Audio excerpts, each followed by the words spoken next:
in the book of Acts, we're seeing that, you look at where we started, and it's like these guys are pursuing God.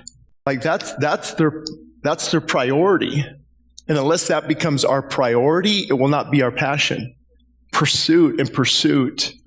And a lot of you don't know, we don't say a lot of things about this, but I just saw, even this morning, it was so cool to see Dakota. He traveled from Michigan a few weeks ago, said, Lord, he wants to be part of this church. Ted and his wife, Mercy, I see from Arizona, drove last night from Arizona.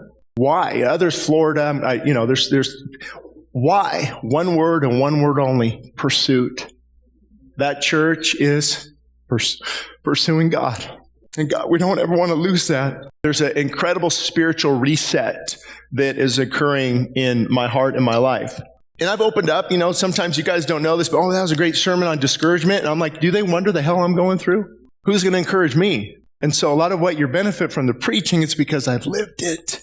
And so, of course, started at COVID. Being a church in Los Angeles County, my friends just moving and leaving, and then people like, you need to make us wear masks, and we're leaving your church. I'm like, what? Lord, this is like post-traumatic church syndrome. And of course, a lot of pastors went through it, and what's hard for me why it's hard to talk about this is there's so many people going through more challenges than I went through. I think of Alex and his mom that come, and Shaylee and Sage and Rhonda and Dean, and I think it's like during that time, about a year later, my mom died in Idaho, by Boise, Idaho. I got a text. I'm on the front porch. My wife will remember, and she said, "Hey, pray for me. I'm not feeling well." And that's the last I heard from her. And come to find out, they didn't let her, my brother and sister in the emergency waiting room, and they won't let them in because of COVID, to visit her while she's dying, talking to the doctor. And I'm lucky it was a 12-hour drive. I never went there, and just processing that, the stuff that all of us deal with, but it began to compound. Compounding and compounding and compounding.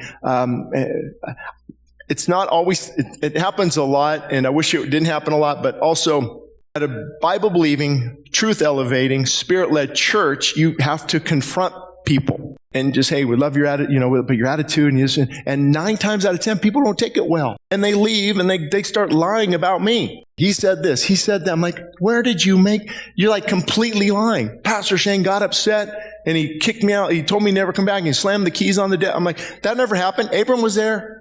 Hello?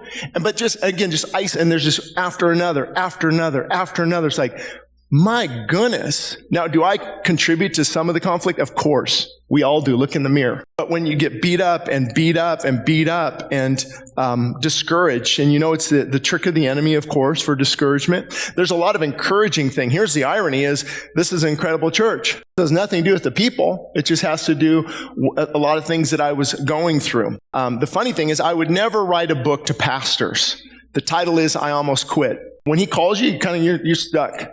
Whether it's here, whether it's, wherever he puts you. So we weren't entertaining the idea as far as putting out applications and things like that. Let me find something else to do. It was just that Lord, this is a burden on my heart.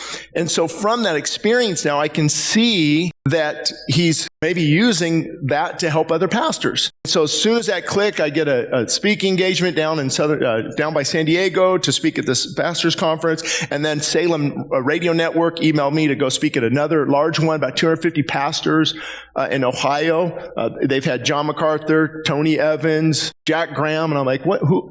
And the devil beats me up with like, who are you? You didn't even go to seminary, as if that matters, right? As long as you're spending time with God and educating yourself, you got to be educated. I understand that. But he beat me up mentally as well. Maybe all this is trying to push me to do something else. I've shared that. Newsom's term's running up, No. That's not good. I have a feeling that would bring a lot more stress and discouragement. So other things, I don't want to go into a lot of detail. Some of it's private, which will be in the book. Not in a bad way. It's just, to share information later.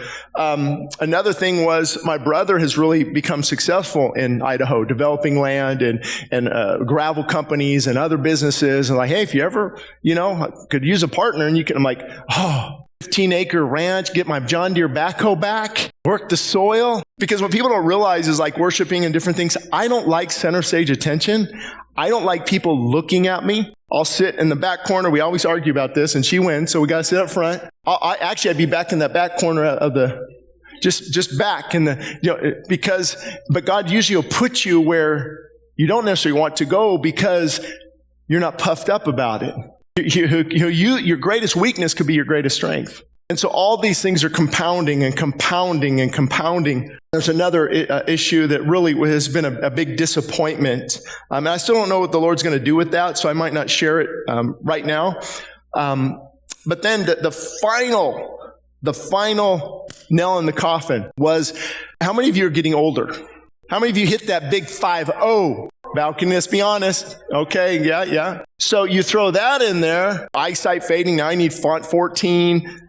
Blood pressure is like 135 over 95. My doctor, hey, you got to get this, hey, this is in check. You got to get this in check.